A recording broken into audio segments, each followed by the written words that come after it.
Thank you, Adina Valian, 2 minutes. Commissioner, colleagues, as the geopolitical climate at our eastern border is still frozen in limbo, and as the approaching winter becomes the main negotiation tool for our eastern supplier, pragmatism appears to be the word on everyone's lips. But I beg to differ, and this is why.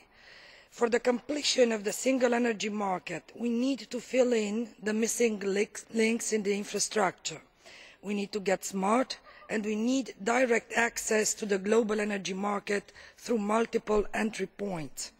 A fully functioning internal energy market connected to the global market is the key for security of supply and for the long-term competitiveness of our industry. The resources we need for infrastructure cannot be covered by public money.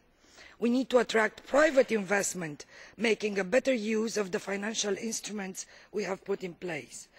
Focusing on a CO2 emission reduction target that will keep our air clean is good.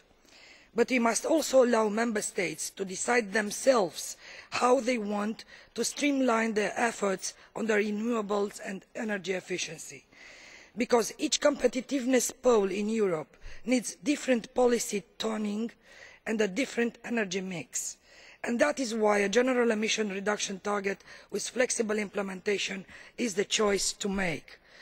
Keeping our industry competitive and creating a real European market in energy with low prices and numerous supply sources is not a pragmatic choice. It is a choice for growth, and this is what should be in our leaders' mind in this upcoming summit. Thank you.